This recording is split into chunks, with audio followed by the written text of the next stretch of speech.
Avoid these 10 actions, they destroy your spiritual gift, life, and destiny. 10 sins God don't want in the life of a spiritually gifted. It destroys your life and destiny. 10 sins God hates in your life, especially if you are spiritually gifted, because it destroys your spiritual gift, life, and destiny. By God's grace, in today's video, I wish to share with you 10 common actions we engage in that God hates. If only you remove this action from your life, everything you ask God, He will always give it to you. But before I tell you this, please kindly press the like button so that like mind will get this video. As you do so, may God bless you. Welcome back to Jenny Action TV. In this particular channel, I discuss three important variables which actually have safety and spirituality. In this channel, we pray strategic prayers, we read the word of God in and out.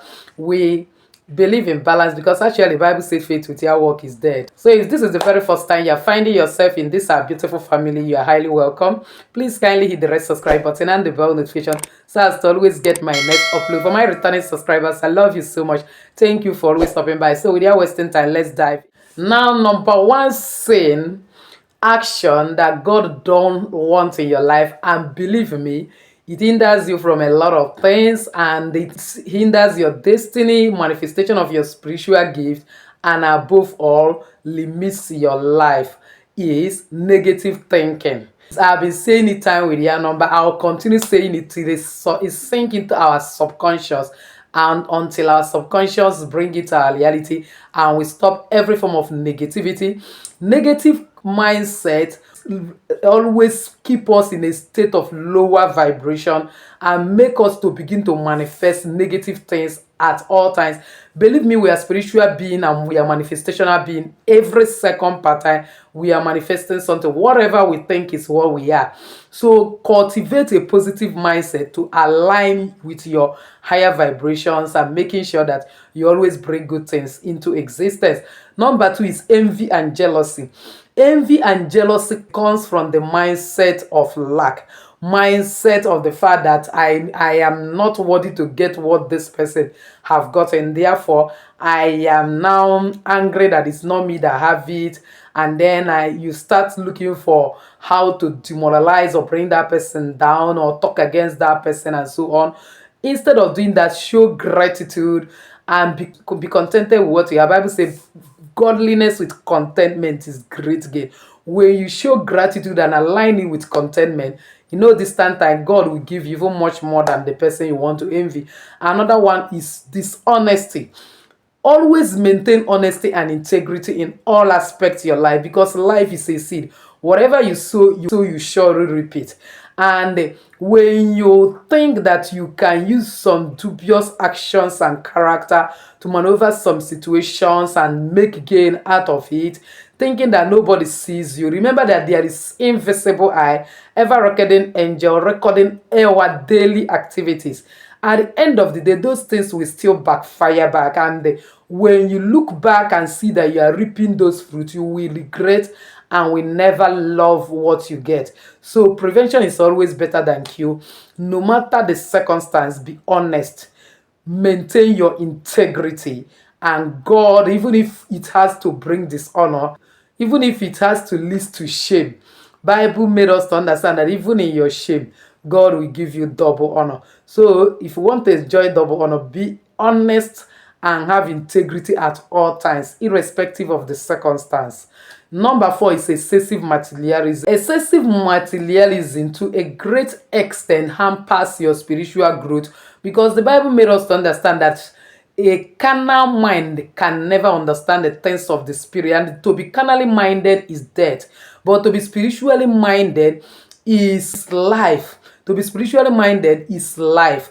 And believe me, God wants to give you life. And if you're a spiritually gifted person, I want to go high in your spiritual gift and be deeper with God, you must discard carnality. You must discard being conscious of materialism, pleasing people, and then maintaining the status quo and trying to maintain the standard of people instead of the standard God set for you. Make sure you align yourself with God's standard and not worldly or human standard. Once you are doing this, you will notice that there will be a divine attachment to you, because you have already detached from worldly system. Believe me, for you to receive anything from God, your hands has to be empty. So you have to remove that nature that is attached to worldliness, attached to materialism, attached to the world, and then attach yourself to God, and you will see yourself blossom. And another one is gossiping.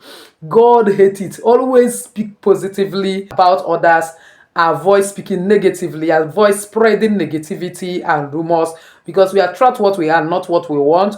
Once you are conscious, you are doing this habit, somebody else will also be destroying your image and your integrity as you are destroying another person, and you would have channeled that energy you are using to gossip to manifestation, to doing better things that will have eternal value. Another one is never you ignore intuition. Always trust in your inner guidance for spiritual alignment. Know that if you are spiritually gifted, if you are a child of God, if you are attached to God, from time to time God communicates. I've made video in this channel how God, when God is silent, he uses extrasensory perception.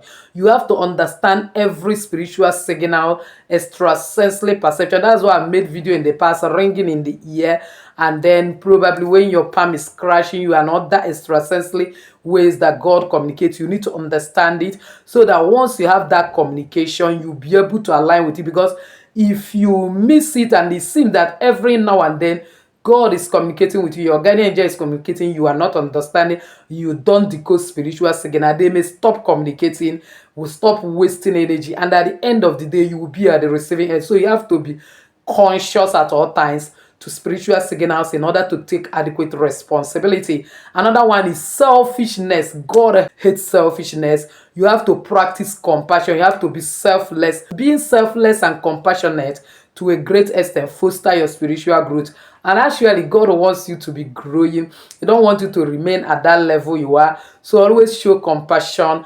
Do you know that some of you, the least compassion you will show to your fellow human being, you find it hard? Let's take, for instance, you are in this channel learning a lot, getting lots and lots of value, and God helping you solving your problems, especially spiritual problems, without running up and down now to go and meet any man of God, any power that will help you to liberate yourself. Simply, you see somebody in the similar situation, share the link of the video, watch this video, be in this channel, your problem will be solved. Some of us find it very hard, and yet you want God to do big things in your life.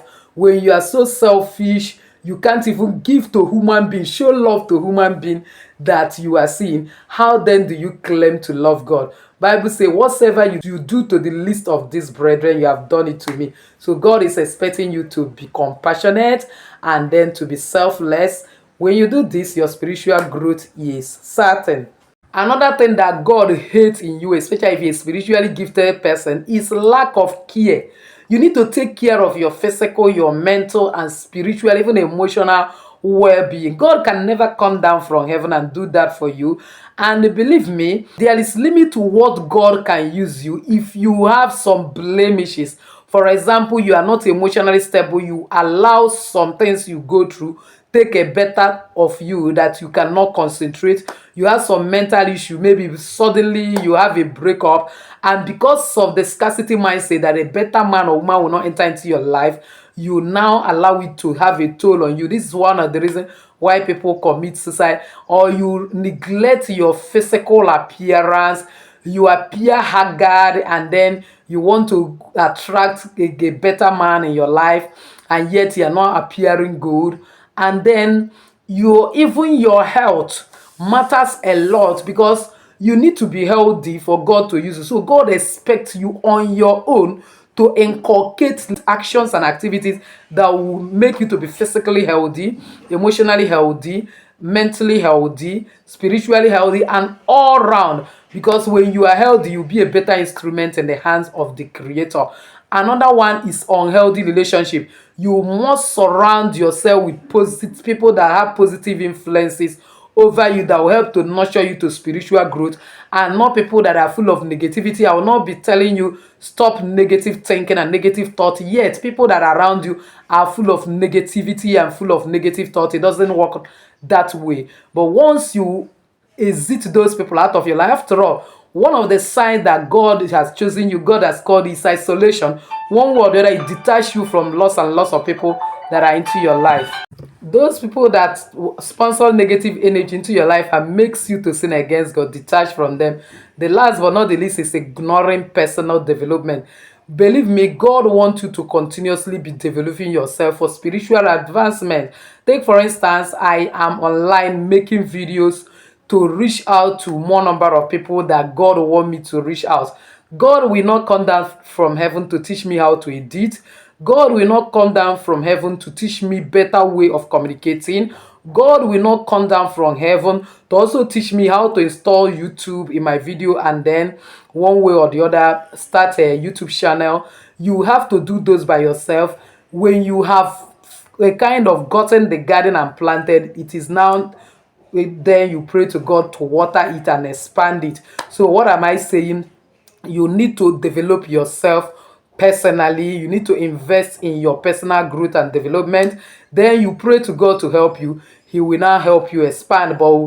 And that is also in line with what I used to say, find something doing no matter how small. When you already have something doing, God will do the rest by making sure that you have productivity, abundance, breakthrough, unusual favor from that particular thing you are doing. But every time you are praying for money but you don't have a single thing doing, it doesn't really all go well with God, because the first assignment God gave man on earth is actually work. Before even fellowship and other things, is to work. He created the work, the garden first of all, and put man there before every other assignment. So you must find something doing. From that thing that you are doing, God will bless you and expand you. So if you have not subscribed to this channel, kindly subscribe, hit the bell notification so as to always get my next upload. Comment on this video, share it to everyone. My share be helping a lot of people. As you do so, may God bless you. So this is just the part 1 of this video. If I get enough thumbs up and comment, I'll do the next.